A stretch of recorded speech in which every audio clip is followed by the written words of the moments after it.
بسم الله الرحمن الرحيم الحمد لله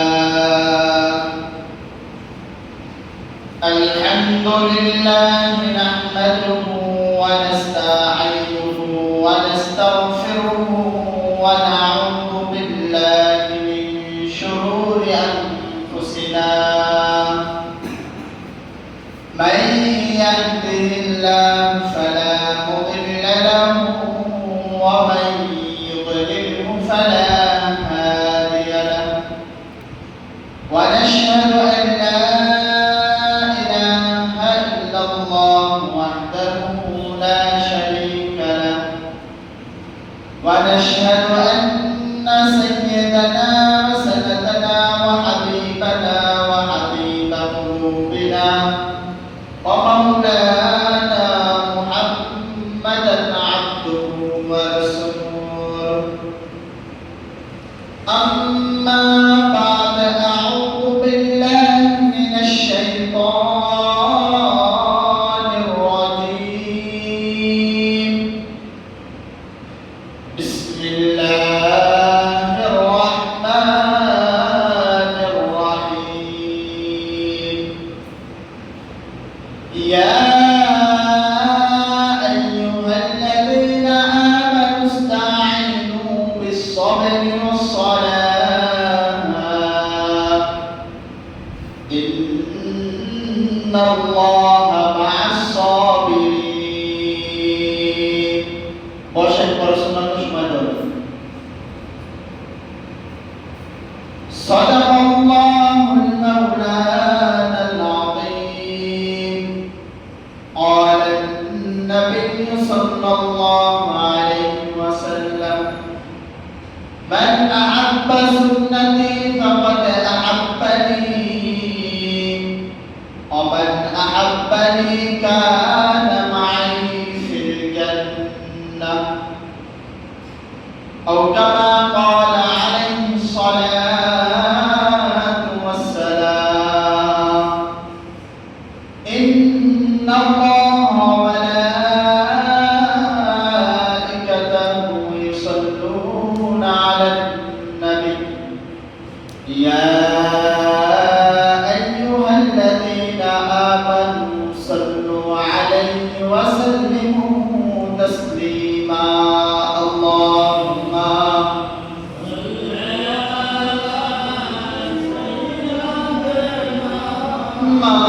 مولانا محمد وعلى سيدنا مولانا محمد بری بری قرار مان এবারে তো তোমার নাম বরি বরি قرار মান এবারে তো তোমার নাম আসল বাড়ি যাইতে হবে মাটি হবে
مولانا محمد لا إله إلا الله لا إله إلا الله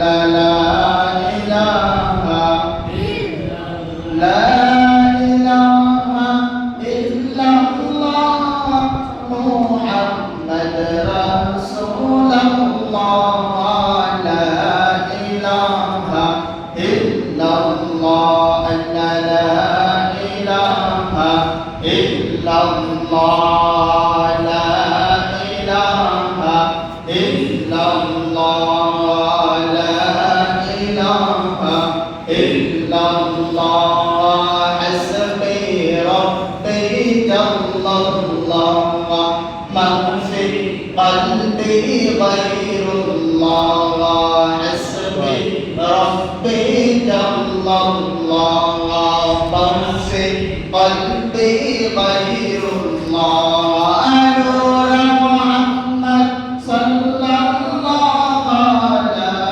إله إلا الله لا إله إلا الله لا إله إلا الله لا إله إلا الله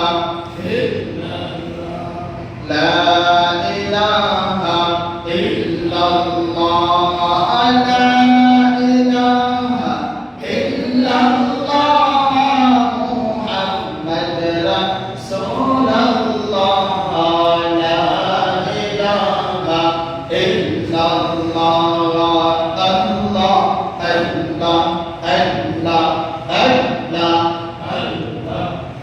الله الله الله الله সামনে থেকে আসেন সামনে আসেন আল্লাহ আল্লাহ আল্লাহ আল্লাহ আল্লাহ আল্লাহ ও মন পাগলা রে ডুবলো কালা দেখনা চাহিয়া আল্লাহ আল্লাহ Allah, Allah, Allah, Allah, পরপারে ডাকে পড়িলে যাবে না মন কিলাইয়া ডুবলো বেলা দেখে না চাহিয়া আল্লাহ আল্লাহ আল্লাহ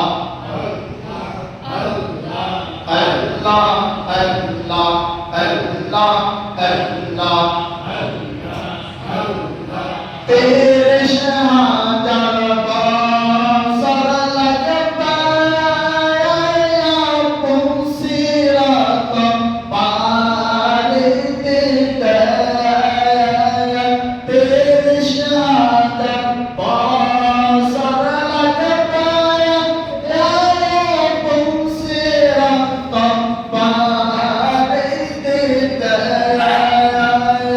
शहीद তোমায় কে পার করবে শহীদিন তোমায় কে পার করবে মোহাম্মদ রাসূল আখিরাতে পার হবে তুই বংশীরাতের পুর আল্লাহ আল্লাহ আল্লাহ আল্লাহ আল্লাহ আল্লাহ আল্লাহ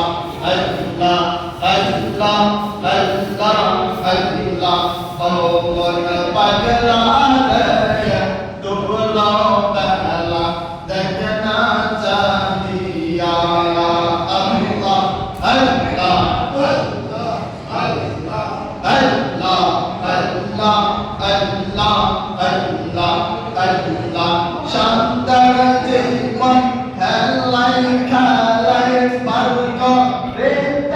চলে নামাজ রোজা জিকির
আপনারা সকলে ভালো আছেন তো?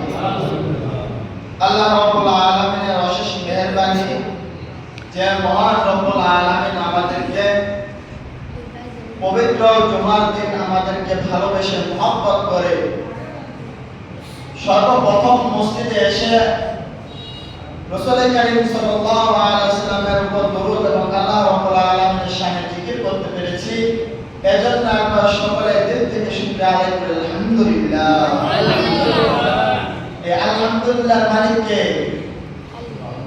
কে?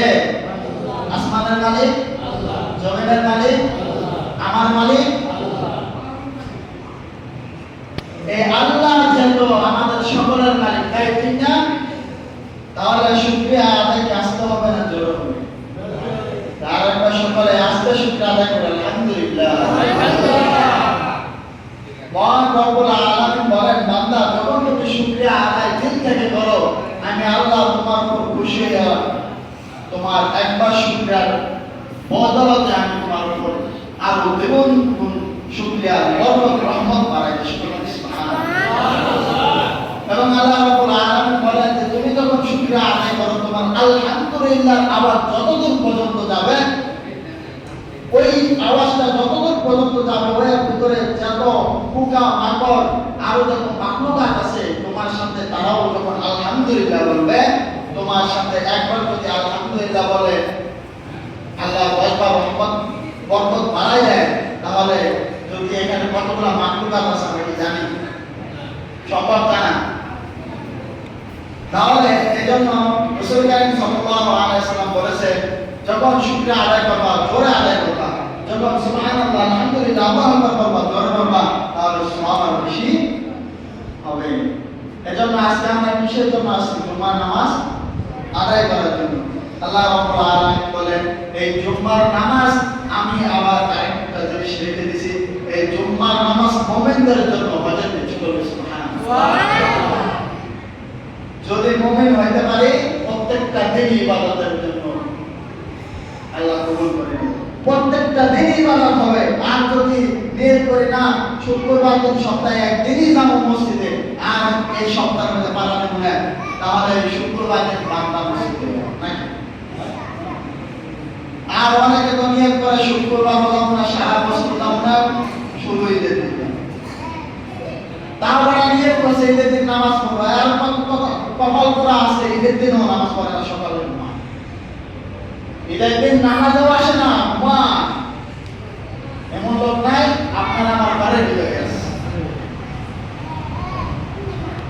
তাহলে বোঝা গেল আমাদের শিক্ষার অভাব রয়ে গেছে।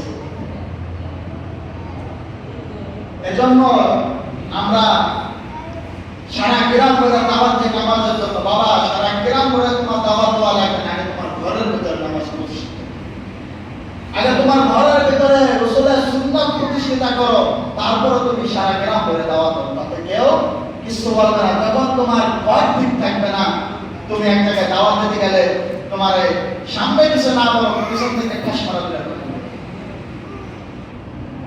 চার দোকানের বলবো ওই যে আজ নিজে যাকে 5 ওয়াক্ত নামাজ পড়ে পুরা মানে না এবং মসজিদে উনি হিসাবে আমার নামাজের দাম।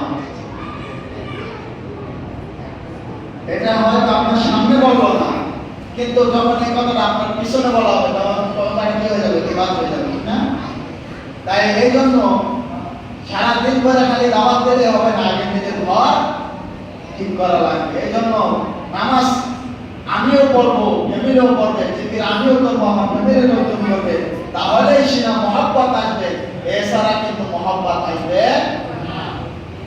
তুমি নামাজ পড়বার গায়ে বললাম মসজিদে, বাড়ির খবর নিলাম না, সব মসজিদটা বাড়িতে বসে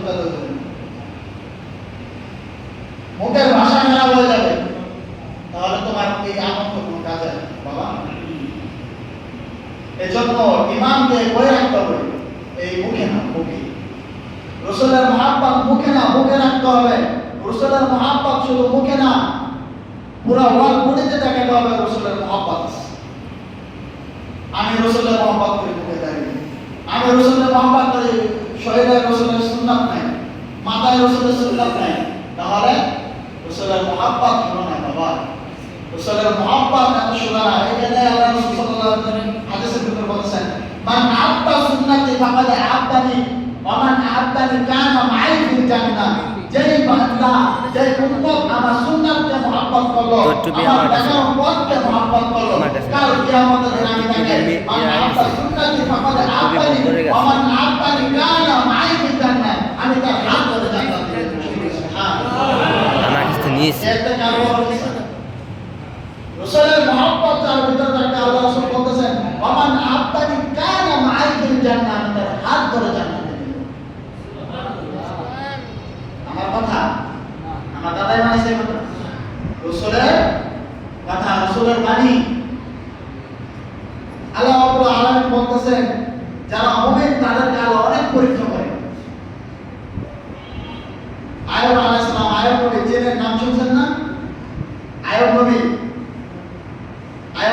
আয়ুব নবী তিনি এই নবীদের ভিতরে অনেক ধনী ছিলেন, যতগুলো নবী আসছে অনেক ধনী ছিলেন। তখন শয়তান আল্লাহর সাথে পাল্লা দিল। কি দিল? ধৈর্য কোথা থেকে আসে? আর আমার কাছে ধৈর্য নেই, আসলে তুমি কাজ আছে কাজ করে পারো না। এত ধনী ছিলেন, এখন শয়তান করতেছে, শয়তানের কাজ কি? মানুষকে কি করা? ধোঁকা দেওয়া, জাহান্নামের দিকে নেওয়া। শয়তান আল্লাহকে বলতেছে, আল্লাহ তুমি তো আয়াত সব দিয়েছো, ও তোমার ইবাদত করবে না, তুমি করবে না। আয়াত নবীকে তুমি সব দিছো, 3-4টা স্ত্রী দিছো, সন্তান আদি দিছো, সম্পদ দিছো, তার তো ইবাদত করতে সমস্যা না। তখন আল্লাহ বলল, আমি যদি আয়াতের কাছ থেকে সম্পদ নিয়ে যাই, তারপরও আয়াত আমার ইবাদত করো। শয়তানকে আমি বিশ্বাস করি, আমি কি করি না? বিশ্বাস করি না। এই হলো তোমার কথা। হয়তো কি কস, হয়তো তুমি আয়াতের পরীক্ষা করো, আয়াত কবিরে পরীক্ষা করো, আসলে কি তার কাছ থেকে সম্পদ নিয়ে গেলে সে তোমাকে স্মরণ করে কি? একদিন হঠাৎ ঘুমে থেকে উঠে থেকে আয়াত নবীর একটা সন্তান নাই। রাতটা সবাই একসাথে ঘুমাইছে, সকাল উঠে থেকে সন্তান নাই, একটা সব উদাও হয়ে গেছে। আয়াত নবীর স্ত্রীরা বলতেছে, হে পয়গম্বর আপনার একটা সন্তান তো খুঁজে পাইতেছি না।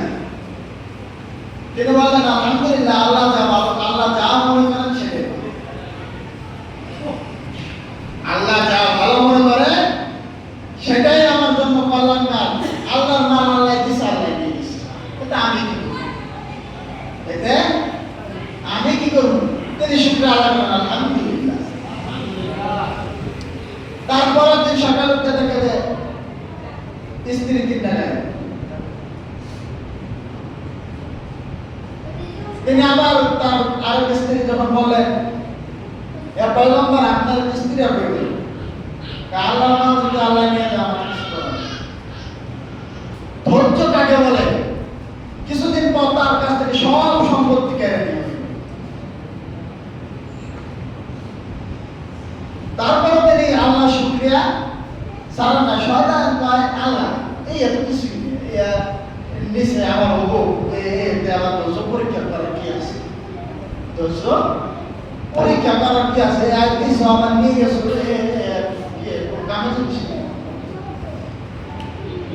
আল্লাহ কয় আয়ব আমাকে এতটাই ভালোবাসে, দেখ আয়ব কি অবস্থায় ছিল, আয়ব আমাকে কিভাবে দেখে।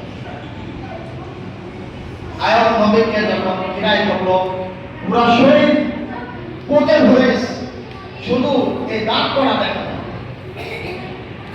শুধু দাঁত গুলা দেখা যায়, এছাড়া কিচ্ছু দেখা যায় না। তিনি মানুষটাকে তার শরীরের বন্ধের কারণে তাকে সমাজ থেকে বিতাড়িত করে দিলেন। তিনি চলে গেলেন জঙ্গলে। কোথায় চলে গেলেন? জঙ্গলে তার একজন স্ত্রী তার সাথে ছিল। তার একজন স্ত্রী তার সাথে ছিলেন। তিনি বলছেন সবাই চলে গেল, আমি আমার স্বামীর খেদমত থেকে চলে যেতে পারবো না। যখন আয়ব নবী জঙ্গলে চলে গেলেন, একদিন আয়ব নবীর স্ত্রী তার জিহ্বা দিয়ে আয়ব নবীকে খাবার দিতে গরম করে, যখন তাকে ওই খাবারটা দিতে গেলে একটা কীড়া তাকে জিহ্বা চিকাম দিছিল, তিনি সাথে সাথে অজ্ঞান হয়ে গেছে। এখন বলতেছেন, জ্ঞান ফেরার পর বলতেছেন, হে আল্লাহর পয়গম্বর, আমি সাধারণ একটা পোকার কামড়ে আমি অজ্ঞান হয়ে গেছি, আর আপনি এতগুলা পোকা নিয়ে কিভাবে আছেন? আয়াত নবী বলেন, আল্লাহ আমাকে পরীক্ষা করতেছেন, আমি আল্লাহর জিকির ছাড়বো না। তিনি তখনও আল্লাহ আল্লাহ কি ধৈর্য হচ্ছে আয়াত নবীর ভিতরে। আর আমাদের সাথে আজকে একজন কাজ করে পাঠ বা জানতে পাঠাবে। তাহলে বাবা এই জন্য আল্লাহ রাব্বুল আলামিন কোরআনের ভিতরে বলতেছেন, ইয়া আইয়ুহাল্লাযীনা আমানু ইসতাঈনু বিস-সাবরি ওয়াস-সালাহ ইন্নাল্লাহা মা'আস-সাবিরিন। আল্লাহ ধৈর্যশীলদেরকে পছন্দ করেন। আল্লাহ বলেন যারা ধৈর্যশীল, যারা ধৈর্য ধারণ করে, তাদেরকে আমি অবশ্যই শান্তি বসিয়ে দেব। সুবহানাল্লাহ। এই ধৈর্য ধারণ করাটা এত সোজা নয়। এই ধৈর্য ধারণ করতে গেলে জীবনে অনেক কিছু হারাই, না সমাজের মানুষের কাছে ভালো থাকবে, না একজন আপনাকে ভালো থাকতে দেবে। যদি জানি এরকম অনেক ধৈর্য, দেখবেন আপনি আরো বেশি করেন। কারণ এটা আমাদের সমাজের নিয়ম। আমরা সমাজে ভালো জিনিসকে ভালো বলতে পারি না, কিন্তু খারাপ জিনিসটাকে আসমানে নিয়ে সকালে একবার বলে ভালো জিনিস আমরা সমাজে করতে চাই না। আর যখন এই ভালো জিনিস আমাদের সমাজ থেকে উঠে যাবে, সন্তান আমার কথা শুনবে না, তখন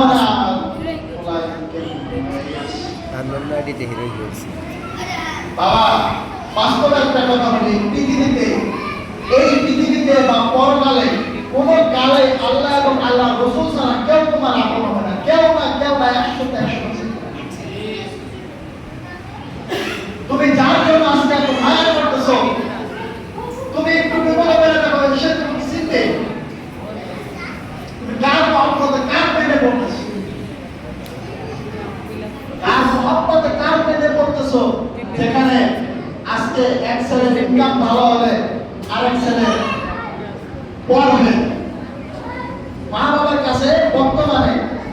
সব যুগ গেছে, যুগ পরিবর্তন হয়ে গেছে। আগে মা বাপ সন্তানের জন্য জান প্রাণ দিয়ে দিত, কিন্তু যখন সন্তান বড় হয়, এই সন্তান বড় হওয়ার পর মা বাবার চিন্তা ভাবনা চেঞ্জ।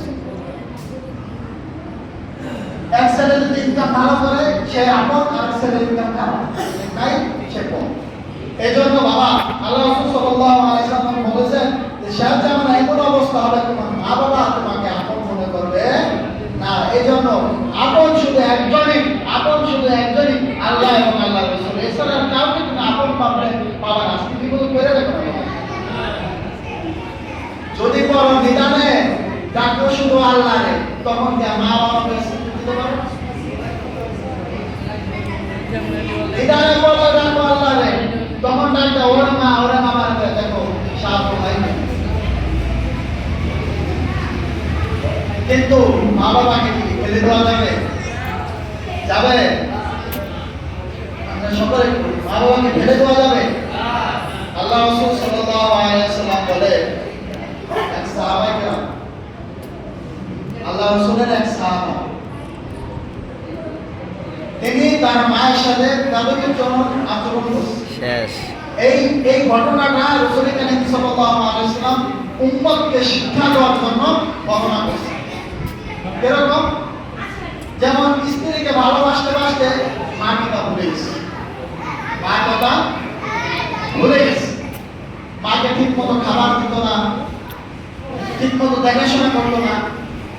যখন ওই সাহাবায়ে কেরাম মৃত্যুর শয্যায় চলে আসলো, সাহাবায়ে কেরাম কালেমা পড়ার জন্য খুব চেষ্টা করতেছে, কিন্তু কালেমা মুখে বের হতে ও বাবা মায়ের সাথে বেদবি আল্লাহ কিন্তু সহ্য করে না। মা তোমাকে দুটো থামো দিতে পারে, মা তোমার সাথে অন্যায় করতে পারে, তুমি মায়ের সাথে অন্যায় করার অধিকার তোমার নাই। কি জন্য নাই? যদি তুমি তোমার মায়ের সাথে অন্যায় করো, মায়ের দুধের বিলটা কি পারবা? সম্ভব? কেউ যদি বলে আমি মায়ের দুধের ঋণ পরিশোধ করবো, তো পারবে কোনোদিন? যখন এই ঘটনা রাসূল কারীম সাল্লাল্লাহু আলাইহি ওয়াসাল্লাম জানলেন যে সাহাবায়ে কেরামের মুখ দিয়া জবান দিয়া কালেমা বের হইতেছে না, তিনি তাড়াতাড়ি খবর পাঠালেন আসল কাহিনী। যখন জানতে পারলেন তিনি যখন সুস্থ ছিলেন, তখন তার মায়ের খেয়াল রাখতেন না, তখন তিনি তার মায়ের কাছে চলে গেলেন। রাসূল কারীম সাল্লাল্লাহু আলাইহি ওয়াসাল্লাম তার মায়ের কাছে চলে গেলেন, যা বলতেছেন, আপনার সন্তান তো মৃত্যু সজ্জা, কিন্তু হৃদয়ে কালেমা বের হতেছে না, আপনি ওকে ক্ষমা করেন। আপনি কি করে দেন? ক্ষমা করে দেন। তখন বলল যে আমি ওকে ক্ষমা করতে পারবো না, কারণ আমাকে এই বাচ্চা নাই টাকা পাঠাবো, তো বাইরে যাবো। বাচ্চারা কথা বলে, এর সাথে কিছু মুরব্বী লোক আছে, যুবক পোলাপান আছে, এরা কথা বলে এরাই কি সমস্যা? এখানে আমি গান গাইতেছি, কথা বলে না, গান গাইতেছি। মা বাবার কথা শুনে ভালো লাগে না, রাসূলের কথা শুনে ভালো লাগে না। আজকে তোমার যখন ভালো লাগবে না, তুমি বাবা হও, তখন বুঝবে। যখন রাসূল কারীম সাল্লাল্লাহু আলাইহি ওয়াসাল্লাম বারবার রিকোয়েস্ট করার পর বলতেছে না আমি আমার সন্তানকে ক্ষমা করতে পারবো না, তখন রাসূল সাল্লাল্লাহু আলাইহি ওয়াসাল্লাম সাহাবায়ে কেরামদেরকে বললেন, তোমরা লাকড়ি জোগাড় করো। কি লাকড়ি জোগাড় করো? তখন বলল ওই সাহাবায়ে কেরামের মা বললেন, ইয়া রাসূলুল্লাহ, আপনি লাকড়ি দিয়ে কি করবেন? বলো যে সন্তান নিজের মায়ের কাছ থেকে ক্ষমা না পাইয়া দুনিয়াতে চলে যাবে, ওর মতো মানুষ এই দুনিয়াতে ওর জানাজা পড়ানো হবে না, জীবন্ত আগুনে পড়ানো হবে। এই কথা যখন একজন মা শুনে যে সন্তানকে তার সামনে আগুনে পোড়ানো হবে, ওর মাকে ঠিক থাকতে পারে? ওই মা সাথে সাথে চোখের পানি ছেড়ে দেওয়া বললো, ইয়া রাসূলুল্লাহ, ইয়া হাবিবাল্লাহ, আমার সন্তানকে আগুনে পোড়ানো লাগবে না, আমি আমার সন্তানকে মন থেকে মাফ করে দিলাম। একজন সাহাবায়ে কেরাম দৌড় দিছে এই কথা শোনার সাথে সাথে। মায়ের তো আগে কবুল হয় না, সাহাবায়ে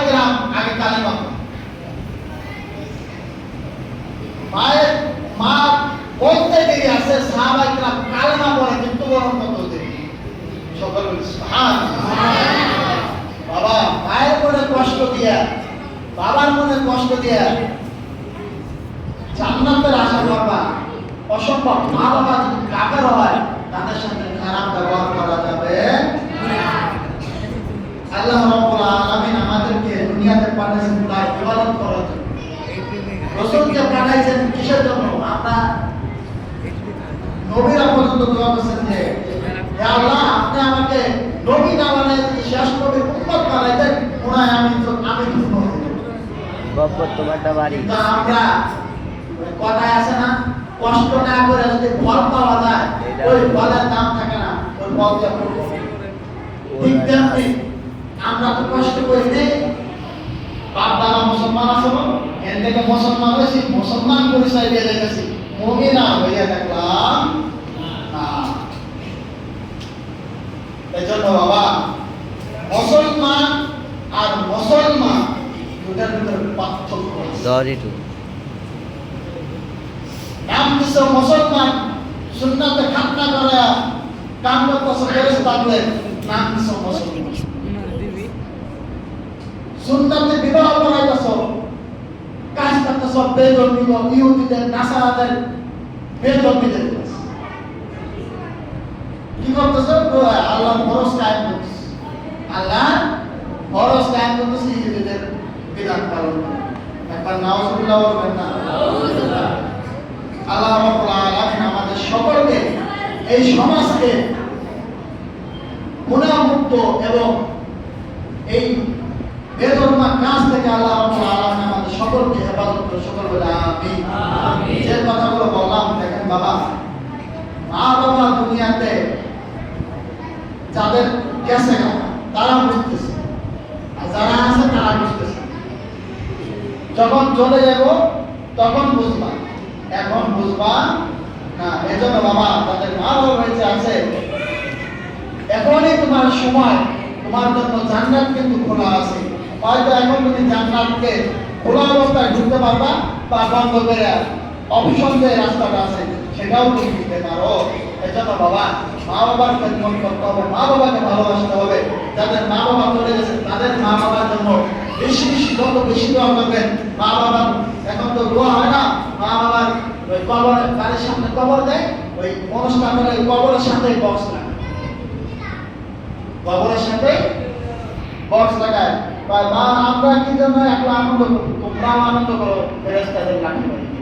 এজন্য আল্লাহ রাব্বুল আলামিন আমাদের সকলকে ইসলামের রাসূলের সুন্নাত, রাসূলের যে সঠিক আকীদা, রাসূলের যে সুন্নাতকে আমরা যেন সঠিকভাবে পরিচালনা করতে আল্লাহ রাব্বুল আলামিন আমাদের সকলকে সেই রাস্তা চলার মতো তৌফিক দান করুন। সকল বলে আমিন। যে কথাগুলো বললাম সর্বপ্রথম আল্লাহ রাব্বুল আলামিন আমাকে আমল করার মতো তৌফিক দান করুন এবং এলাকাবাসী সকল মানুষকে আল্লাহ রাব্বুল আলামিন এই রাসূলের সুন্নাতের উপর আল্লাহর পথে চলার তৌফিক দান করুন। সকল বলে আমিন। ওয়া আখিরু আলহামদুলিল্লাহি রাব্বিল আলামিন। যারা সুন্নাত